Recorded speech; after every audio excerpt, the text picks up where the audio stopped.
Welcome to this explainer.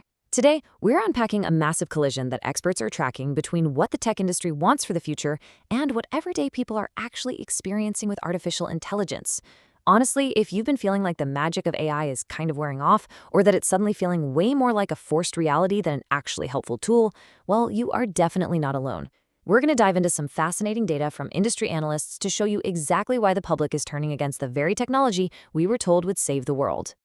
Okay, let's jump right into this absolutely shocking reality. Despite the endless hype coming out of Silicon Valley, AI's net approval rating among Americans has actually plummeted below that of ICE, the country's immigration agency. Now, whether you agree with the politics of ICE or not, polling experts will tell you that ICE usually represents a baseline of threat for many Americans. A threat to community, job security, or personal happiness.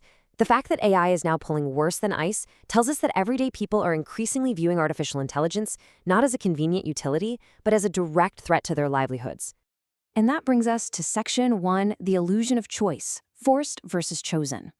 Tech companies absolutely love throwing around massive usage statistics to prove that we just love their products. For instance, ChatGPT reportedly has a staggering 900 million weekly users. When tech executives see 900 million people logging on, they immediately point to it as overwhelming evidence that society is actively choosing AI. But the reality of how we interact with technology is, well, far more complicated than just a simple user metric. Because here's a really fascinating caveat to that massive number. Only a vanishingly small fraction of those 900 million users make the affirmative choice to actually pay money for the product. In fact, it's not even enough for OpenAI to be fully profitable right now. People might try it out, but when asked to actually pull out their wallets and confirm that this adds genuine paid value to their lives, the vast majority say no. And this brilliantly illustrates the reality of our current digital landscape. We aren't actively choosing to use these tools. They're being relentlessly forced upon us. The tech industry often fills our feeds with degraded, cost-efficient AI content, which critics have pretty bluntly labeled as slop. The free version of ChatGPT gets noticeably worse as they try to run it more economically. Google Search now forces identical AI summaries at the top of your results, whether you asked for them or not. And our social media feeds are just inundated with AI-generated images. People aren't choosing AI. They literally cannot avoid it. Which brings us to a core concept driving Silicon Valley. Section 2, the software brain, flattening humanity. So what exactly is the software brain? Well, it's basically the tech industry's deep desire to flatten complex human behavior into a predictable database that can be manipulated by code. Think about it. Tech companies don't want to adapt to the messy reality of human life. They want you to act like a computer. Because if your life is just a database, then they can use the thing they are best at, writing software code, to model you, predict you, and ultimately monetize you. To feed this software brain, they need data. And I mean tons of it. So they're pushing intrusive hardware designed to capture as much of your physical life as possible. We're seeing wearable AI devices designed to hang on your neck or strap to your wrist. There are pushes for always-on recording devices in the home to listen to family interactions. We even have AI bots actively joining our private Zoom meetings. The goal is to digitize your humanity so the AI has more context to take action. But for most people, having their private interactions recorded for a corporate database doesn't exactly feel like an upgrade, right? It feels deeply dehumanizing. This creates a genuinely terrifying disconnect.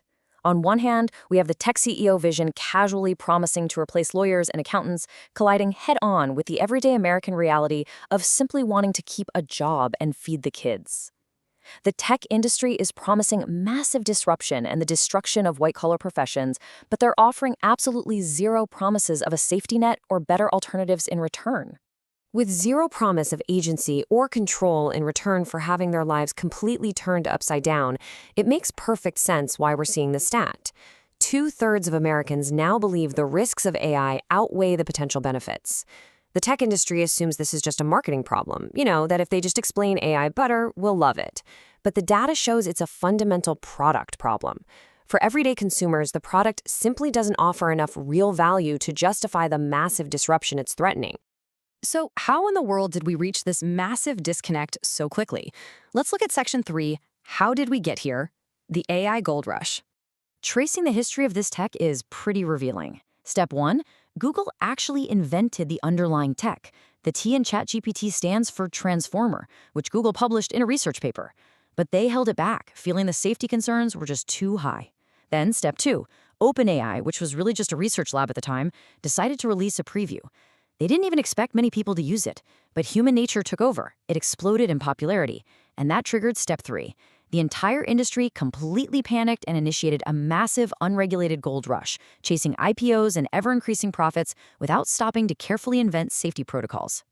But this digital gold rush is no longer staying on our screens. Welcome to Section 4, Physical Backlash, Digital Meets Reality. Now, we must state very clearly that violence is never acceptable and no one should ever do this. But we do have to acknowledge the very real public frustration right now. It has reached such a boiling point that people have literally thrown Molotov cocktails at the home of OpenAI CEO Sam Altman. This extreme, super unfortunate incident is a severe symptom of a public that feels completely unheard and cornered by a technology being forced upon them. Looking at the broader, peaceful data, we can see exactly how this frustration is manifesting locally.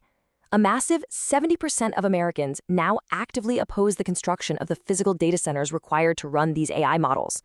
You see, AI isn't just floating in the cloud. It requires massive, energy-hungry warehouses full of servers. And when tech companies try to build them, everyday citizens are showing up to town halls and blocking them. It's really the one available method of political opposition people have right now, and they are taking it.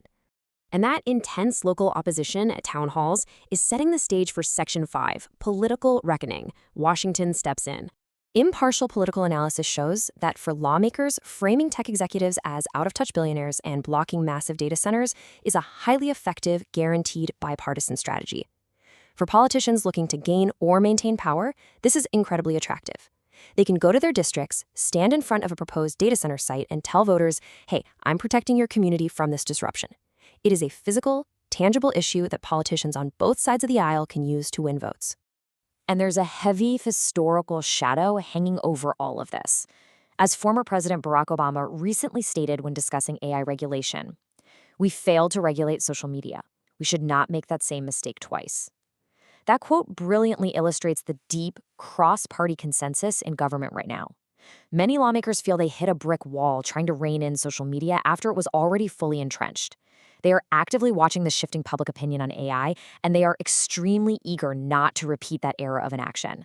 So mapping out this whole collision course, we get these 3 clear steps. Step 1, public sentiment deeply sours on intrusive forced AI products. Step 2, because they feel powerless online, voters use their local power to block the physical AI infrastructure, like those data centers. Step 3, savvy politicians capitalize on this widespread frustration by stepping in to enforce strict, sweeping regulations against big tech. The tech industry might not care that their approval ratings are lower than ice, but they will absolutely care when government regulation forcefully disrupts their business models. Which leaves us with this final provocative thought to wrap up today's explainer. The tech industry's software brain clearly views you, your family, and your livelihood simply as a database to be manipulated and monetized by code. But with public outrage boiling over into the real world, the big question is, will real-world government regulations arrive in time to hit the brakes, or will the tech industry succeed in fully programming our society before anyone could stop them? Thank you so much for joining me to explore this complex data. Keep questioning the tech around you, and I'll see you in the next explainer.